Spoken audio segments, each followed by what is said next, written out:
Anda kembali bersama kami pemirsa, kembali kita memantau situasi terkini. Area karpet merah ini tampaknya sudah siap tentunya bersama dengan seluruh penjagaan yang juga dari Pas Pampres dan juga para tamu-tamu yang sudah berjejer. Ini tampaknya beberapa menit lagi rombongan Paus Fransiskus akan segera tiba. Tapi kita akan pantau langsung bersama dengan Celia. Celia, seperti apa situasi terkini dan pukul berapa jadinya Paus Fransiskus ini akan bertolak menuju Port Moresby? Iya. Oke, Agita, Malika dan juga pemirsa, ini memang semulanya di pukul 9.45. Namun jika melihat antusias dari masyarakat yang tadi di mana memang sempat Paus Fransiskus berhenti sejenak untuk menyapa masyarakat di sepanjang jalan, ini di kemungkinan 10 menit lagi Paus Fransiskus diperkirakan akan sampai di Bandara Soekarno-Hatta, Tangerang, Banten. Kami sudah menunggu di sini pemirsa dan juga Agita, ini antusias dari Bapak Ibu yang berada di sini sejak subuh itu sudah mempersiapkan untuk nanti bersiap menyanyikan lagu-lagu rohani maupun memanggil Paus Fransiskus ketika lewat di depannya meskipun terhalang oleh pembatas begitu. Tapi kalau misalnya kita bisa gambarkan kepada Anda, memang iring-iringan dari Paus Fransiskus yang berasal dari Vatikan ini memang sudah tiba sejak pagi hari tadi di sekitar pukul 8.30 waktu Indonesia Barat, dan saat ini sudah bersiap di area dalam di depan dari pesawat Garuda GA7780 yang nantinya akan digunakan oleh Paus Fransiskus untuk berangkat menuju ke Papua Nugini. Tadi kami melihat tuh anak-anak kecil itu banyak sekali yang di luar. Jadi tadi kami juga dari tim media sempat berinisiatif untuk meminta agar anak-anak kecil ini masuk ke area dalam dan juga lansia untuk diperbolehkan melihat Paus secara dekat, karena memang sejak subuh hari tadi dan juga anak-anak yang memang mempunyai antusias yang tinggi untuk bertemu dengan Paus Fransiskus Paus Fransiskus maksud kami. Dan kalau kami melihat pemirsa, Paus Fransiskus ini meninggalkan sejumlah pesan kepada kita semua masyarakat, yakni mengenai pesan kesederhanaan, kebahagiaan, dan juga arti kegagalan, belas kasih, dan juga toleransi. Ini tercurahkan selama 3 hari agenda Paus di Indonesia. Ketika tiba, ia menunjukkan kesederhanaannya dengan menaiki pesawat komersial dibandingkan memilih jet pribadi. Ia pun menggunakan mobil yang biasa digunakan masyarakat, bukan mobil mewah. Tempat tinggal pun ia memilih di Kedutaan Besar Vatikan dibandingkan dengan hotel mewah. Ketika bertemu dengan Presiden RI Jokowi, ia pun menuliskan pesan bagi bangsa Indonesia yang tertulis dalam buku tamu. Ia memberikan kesan indah terhadap Indonesia dan mendoakan Indonesia tumbuh di dalam iman dan persaudaraan. Ia pun menyempatkan diri melihat terowongan silaturahim yang menghubungkan gereja dan juga masjid. Bapak Paus juga melihat ini sebagai terowongan persahabatan. Kalau kami melihat saat ini, pemirsa, inilah detik-detik kedatangan Paus Fransiskus. Sudah mulai ada pengamanan atau patwal yang sudah memasuki lokasi, dan kita sedang melihat bagaimana detik-detik Paus Fransiskus yang memang ditunggu-tunggu dari nanti oleh seluruh masyarakat yang berada saat ini di Bandara Soekarno-Hatta, Tangerang, Banten, untuk nantinya ini melambaikan tangan dan juga meminta berkat mungkin jika Paus berkenan untuk memberikan berkat kepada kita semua di sini. Semoga saja ini Paus akan memberhentikan mobilnya sejenak. Sekali rasanya saya bisa dapat kesempatan untuk melihat Paus secara langsung di sini. Jadi ini adalah sebuah momen bersejarah, bukan buat hidup saya saja, tapi mungkin untuk seluruh masyarakat Indonesia yang sudah melihat Paus. Mungkin saya sudah menunggu dari waktu yang sangat lama, dan masyarakat Indonesia juga pasti sudah menunggu dari waktu yang sangat lama. Hari ini melihat langsung begitu Paus dari sangat dekat, jarak yang sangat dekat, menyapa kami semua di sini. Dan bukan saya sendiri pemirsa, di sini banyak sekali masyarakat, warga sipil yang juga terharu begitu dengan lambaian tangan dari Paus tadi, walaupun cuma sebentar, sejenak, beberapa detik saja, tetapi itu sangat bermakna bagi kita semua pemirsa yang memang menunggu-nunggu kedatangan Paus Fransiskus sejak kemarin. Dan kami juga berharap bahwa kedatangan Paus dalam perjalanan apostolik kali ini bukan terakhir kalinya bahwa perjalanan apostolik akan dilakukan kembali oleh Paus Fransiskus. Kami mendoakan yang terbaik agar nantinya Paus Fransiskus ini di perjalanan apostoliknya sampai dengan tanggal 13 September ini akan berjalan dengan baik dan juga lancar. Dan juga kalau kita melihat saat ini, pemirsa, mohon maaf sekali karena memang saya sangat terharu dengan melihat Bapak Paus Fransiskus, Bapak Paus yang tadi lewat langsung di depan saya, pemirsa. Dan saat ini kalau kami melihat bagaimana, saya akan ajak juru kamera saya untuk memutar sedikit kameranya ke bagian sini, pemirsa. Masyarakat langsung berbondong-bondong untuk berlari menuju ke area sana, pemirsa, di mana ini adalah area yang sangat dekat sekali dengan pesawat yang akan digunakan atau ditumpangi oleh Paus Fransiskus untuk menuju ke Papua Nugini Port Moresby. Kalau kita melihat, pemirsa, saat ini menghantar kepulangan dari Bapak Paus Fransiskus, yang memang Bapak Paus ini meninggalkan sejumlah makna, sejumlah berkat kepada kita semua, mengajarkan arti kesederhanaan, arti kegagalan, perdamaian, dan beragam yang diajarkan kepada kita semua saat ini, pemirsa. Dan memang setiap makna yang disampaikan oleh Paus Fransiskus dalam Misa Kudus yang disampaikan kemarin, pemirsa, ini sangat berarti. Mengajarkan mengenai apa yang disampaikan oleh Santo Petrus, mengajarkan apa yang disampaikan oleh Santa Teresa. Ia mengajarkan bahwa kalau dari Santo Petrus yang menjala ikan meskipun tidak mendapatkan ikan, percaya kepada Tuhan. Ini artinya dia mengajarkan kepada kita bahwa meskipun menghadapi kegagalan, Paus Fransiskus mengajarkan kita untuk tetap fokus, untuk tetap percaya, untuk tetap yakin, seperti itu. Dan saat ini, pemirsa, inilah apa yang kami saksikan saat ini, keberangkatan dari Paus Fransiskus, dan doa kita bersama pastinya semoga. Saya kembalikan ke Agita Malika, terima kasih. Baik, terima kasih Celia. Ini yang tampaknya kita dengar ya Pak Ari, terharu sekali Celia ini karena ternyata dia memang dari awal keberangkatan sudah ditugaskan untuk meliput kedatangan Paus Fransiskus, dan hari terakhir juga menyambut menjelang keberangkatan Paus Fransiskus. Kita lihat bersama juga, pemirsa, ya, Paus Fransiskus bersalaman juga dengan Menteri Agama Yakut Kolil Qomas, yang juga adalah orang pertama yang juga menyambut pada saat Paus tiba di tanah Indonesia, tanah air. Dan juga Yakut Kolil Qomas ini yang akan melepas kepergian Paus Fransiskus, meninggalkan Indonesia dan akan menuju ke Port Moresby, Papua Nugini, untuk selanjutnya melakukan kunjungan berikutnya. Dan tadi juga sudah bersalaman dengan sejumlah tamu-tamu yang akan turut menghantar, pemirsa. Paus ini kembali duduk di kursi roda. Kalau kita lihat, jika sebelumnya kedatangan Paus ini nanti akan menggunakan lift khusus begitu, supaya nanti bisa masuk ke dalam pesawat. Ini juga kita lihat sejumlah rombongan karpet merah yang sudah digelar untuk menyambut atau memberangkatkan, melepas kepergian Paus Fransiskus. Kita kembali lagi berbincang bersama dengan Pak Ari.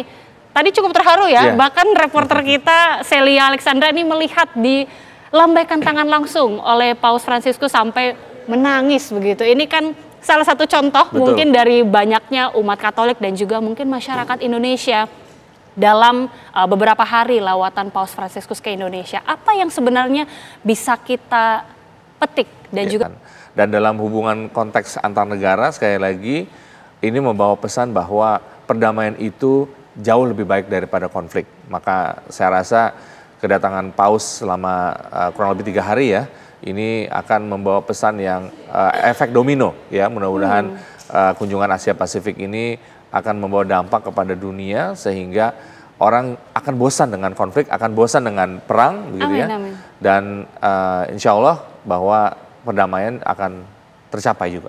Ya, kita lihat ya tentunya pemirsa, Indonesia sekali lagi adalah negara yang sangat beruntung ya. Betul. Ini Indonesia negara pertama yang dikunjungi oleh Paus Fransiskus dalam kunjungan apostoliknya ke wilayah Asia Pasifik. Dan memang setelah saat itu Paus juga akan mengunjungi beberapa negara lainnya. Tadi yang seperti disampaikan Pak Ari, kita harapkan semangat perdamaian, cinta kasih dan juga kesederhanaan yang sudah Paus Fransiskus berikan ya di dalam lawatan ke Indonesia selama beberapa hari. Di Indonesia ini banyak sekali meninggalkan kesan-kesan baik bagi kita semua tentunya, yang menyambut Paus di Indonesia dan harapannya seperti yang dikatakan oleh Pak Ari, betul ya Pak? Jadi tidak hanya Indonesia saja, tapi juga memang negara-negara lainnya selanjutnya di Papua Nugini, masih ada negara lainnya juga, dan harapannya konflik-konflik geopolitik dan juga konflik perpecahan yang saat ini tengah terjadi di tengah dunia yang sepertinya memang sedang tidak baik-baik saja Pak Ari. Ini melalui sosok Paus dan juga ada banyak kebaikan yang bisa disebarkan melalui teladan-teladan lainnya. Ya, kita lihat bersama.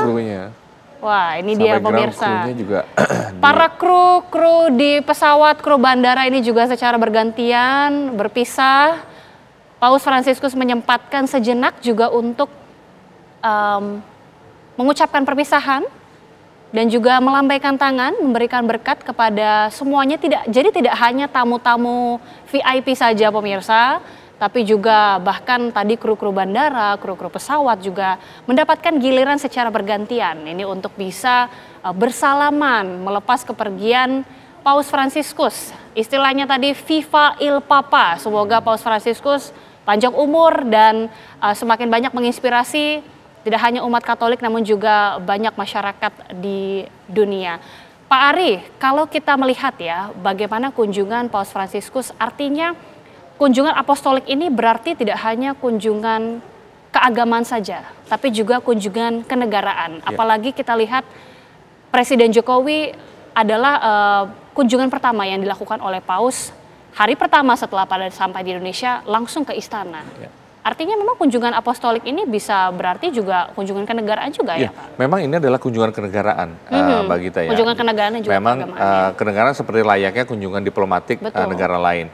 Tapi memang dari tugas Vatikan, memang kan urusannya ini hubungan diplomatiknya terbatas pada urusan gereja, begitu ya, urusan keagamaan. Makanya sebagai entitas hukum internasional, dia akan diperlakukan seperti subjek hukum internasionalnya sama dengan negara. Makanya kunjungan disebut dengan kunjungan kenegaraan. Kepala negara dalam hal ini adalah presiden juga ya, sekaligus sebagai kepala pemerintahan menyambut kedatangan dari kepala negara dari Vatikan. Oke. Kalau kita lihat Indonesia ini adalah salah satu negara yang dipilih untuk dikunjungi Paus. Tidak hanya Indonesia, tapi ternyata Paus Fransiskus ini banyak mengunjungi negara-negara yang mayoritas umat muslimnya banyak. Ada negara Turki, kemudian juga Irak bahkan pernah dikunjungi oleh Paus Fransiskus. Apa yang sebenarnya bisa kita lihat dari seorang pemimpin umat Katolik mengunjungi banyak sekali negara-negara yang mayoritas umat muslim ini? Iya, sekali lagi ya, saya hanya melihat bahwa Indonesia sebagai negara muslim terbesar yang moderat ya, yang menunjukkan bahwa penerapan dari Bhinneka Tunggal Ika itu sesuatu yang nyata. Nah, approval dari Paus untuk datang ke Indonesia ya, yang beberapa kali ya dari Vatikan ke Indonesia ini merupakan penunjukan bahwa Indonesia adalah negara mitra ya dari Vatikan. Kan tidak semua negara dikunjungi ya, artinya dari 170-an negara yang ada di dunia sekarang tidak semua negara dikunjungi, bahkan beberapa kali begitu ya. Nah, ini menunjukkan bahwa dalam konteks hubungan diplomatik Indonesia adalah mitra strategis buat Vatikan ya. Oke. Baik, kita kembali memantau pemirsa. Ini dia, Paus Fransiskus masih terus melambaikan tangan dan juga menyampaikan salam perpisahan kepada masyarakat Indonesia, kepada para rombongan penghantar. Jika tadi kita sudah melihat tamu-tamu dan juga bahkan para petugas bandara, para teknisi ini juga secara bergantian menyampaikan salam perpisahan kepada Paus Fransiskus. Kita lihat juga inilah lift khusus ya, lift khusus yang juga disiapkan untuk Paus ini bisa masuk ke dalam pesawat. Sebagaimana kita lihat pemirsa, Paus Fransiskus ini mengenakan atau menggunakan kursi roda. Jadi lift ini yang juga pada saat Paus tiba di Indonesia pada saat tanggal 3 kemarin, ini juga difungsikan untuk bisa mempermudah Paus ini bisa naik masuk ke dalam bandara atau masuk ke dalam pesawat pemirsa. Persiapan demi persiapan tentunya segera dilakukan. Jika kita lihat artinya tinggal beberapa menit lagi Paus ini akan segera meninggalkan Indonesia dan juga akan melanjutkan kunjungan apostoliknya ke negara berikutnya, yang kembali juga penjagaan semakin dilakukan, semakin diperketat. Ini dia pemirsa detik-detik Paus Fransiskus memasuki pesawat Garuda dan akan segera bertolak ke Port Moresby, Papua Nugini. Dari serangkaian kegiatan Paus Fransiskus mulai dari tanggal 3 hingga hari ini pemirsa, kita harapkan tentunya ada banyak makna dan juga pesan-pesan yang bisa kita ambil mulai dari kunjungan Paus ke istana, kemudian dilanjutkan dengan pertemuan ke sekolah atau pertemuan juga dengan di Geraha Pemuda, kemudian bahkan dilanjutkan dengan pertemuan yang fenomenal di Masjid Istiqlal bertemu dengan para tokoh lintas agama dan juga gereja katedral tentunya, bahkan tadi disebutkan melihat terowongan silaturahmi, bahkan juga memimpin Misa Kudus yang diikuti oleh lebih dari 80.000, bahkan hampir mencapai 90.000 umat Katolik yang mengikuti secara hikmat misa yang dipimpin langsung oleh Paus Fransiskus. Kini sudah hari terakhir dan sesaat lagi Paus Fransiskus ini juga akan bertolak langsung ke Papua Nugini, pemirsa. Kita harapkan tentunya Paus Fransiskus ini sehat selalu dan ada banyak pesan-pesan perdamaian lainnya yang bisa disampaikan. Pak Ari, mungkin sebagai penutup ya, bagaimana kemudian masyarakat Indonesia, tidak hanya umat Katolik saja ini bisa meneladani dan harapannya ini ada banyak harapan-harapan baru yang bisa muncul apalagi dengan kunjungan Paus ini. Ya. Sekali lagi terlepas dari perbedaan keyakinan, nilai-nilai dasar yang baik itu hampir sama kepada semua umat dan itulah yang kemudian patut kita teladani. Kalau kita lihat dari sisi hubungan antar negara, inilah yang kemudian bahwa hubungan antar negara ini sekali lagi perlu dikedepankan, kehidupan yang toleransi antar negara ini bisa dilakukan ya, dan pekerjaan untuk mewujudkan perdamaian ini tidak hanya pekerjaan satu negara atau dua negara. Semua harus memiliki visi, misi yang sama sehingga perdamaian dunia ini akan bisa terlaksana. Masih untung ada yang memikirkan. Kalau tidak ada yang memikirkan, kita nggak tahu apa jadinya. Oke, ini seberapa besar sebenarnya Pak Ari kalau kita lihat pengaruh dari para tokoh-tokoh agama, Paus Fransiskus khususnya pada saat melakukan kunjungan apostolik apalagi ke negara-negara dengan yang mayoritas Muslim, kemudian juga melakukan kunjungan dengan negara-negara yang berkonflik misalnya. Berapa besar sebenarnya pengaruhnya ini di dalam menggerakkan mungkin regulasi atau menjadi diplomasi tersendiri bagi perpecahan? Saya selalu melihat bahwa Vatikan ini menggunakan diplomasi perdamaian, ya. Artinya itulah yang selalu diusung dan Vatikan tidak pernah memihak ke pihak manapun, ya. Dia hanya berpihak pada perdamaian, penghentian konflik dan mengurangi adanya jatuh korban. Karena kemanusiaan yang selalu menjadi nilai dasar ya dari Vatikan dan juga Paus ini menjadi satu hal yang selalu menjadi sorotan utama dan sejatinya ya kembali lagi saya berharap ini akan menjadi efek domino ya meskipun tidak ada dokumen mengikat yang dihasilkan dari kunjungan Paus ini, tapi dari perilaku, dari kejadian seperti ini kita lihat bagaimana proses ini menunjukkan keberagaman, kerjasama yang baik ya tanpa harus mengedepankan perbedaan. Oke, melalui kunjungan Paus Fransiskus ini setidaknya kita juga sempat melihat bagaimana standing point langsung ya yang sempat disampaikan juga oleh Paus juga mendukung Palestina atau membela Palestina. Ini juga sejalan dengan Indonesia dan juga kita melihat bagaimana konflik yang terjadi di Ukraina juga. Apakah ini juga memberikan pengaruh yang sebenarnya besar untuk bisa membantu menyelesaikan atau setidaknya meredam konflik-konflik yang terjadi ini? Iya, kembali lagi mungkin dampaknya tidak secara langsung ya Mbak. Artinya tentu negara punya kepentingan masing-masing, punya posisi masing-masing.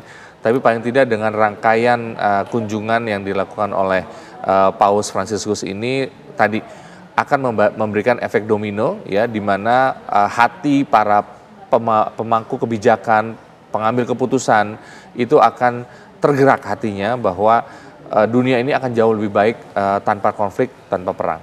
Oke, baik pemirsa, kita melihat Paus Fransiskus ini sudah masuk dan juga begitu juga dengan seluruh rombongan. Ini sudah masuk seluruhnya ke dalam pesawat. Tampaknya sebentar lagi pesawat ini akan segera take off. Jika tadi sebelumnya kita ketahui jadwal pertama Paus ini akan berangkat pada pukul 9.45 waktu Indonesia Barat. Ini sepertinya cukup molor ya Pak Ari ya, karena memang kita lihat dari awal keluar dari kedubes saja sudah tertahan. Betul. Karena menyapa ada banyak sekali masyarakat yang seperti ini sebentar lagi akan lepas landas pemirsa. Jadi kita tentunya sangat menantikan semoga seterusnya ini dalam entah waktu beberapa tahun lagi ya ada kunjungan lagi mungkin dari Paus. Mudah-mudahan panjang umur Paus ya, karena sudah kunjungan terakhir 35 tahun yang lalu. Jadi sebagai informasi pemirsa, memang Paus Fransiskus ini seharusnya berkunjung pada saat waktu COVID itu kalau tidak salah pada tahun 2020. Namun memang karena situasi yang tidak memungkinkan, jadi Paus ini baru bisa tiba di Indonesia ini pada tahun 2024 setelah sebelumnya Paus terakhir berkunjung pada tahun 1989. Akhirnya pemirsa setelah 35 tahun menunggu lamanya kita bisa menyaksikan momen-momen yang begitu bersejarah pada tahun ini tahun 2024 kedatangan langsung dari Paus Fransiskus. Ini adalah pemirsa sebagai informasi Paus pertama yang memilih nama Fransiskus pemirsa. Paus pertama bahkan juga dari luar Eropa di dalam 1200 tahun terakhir.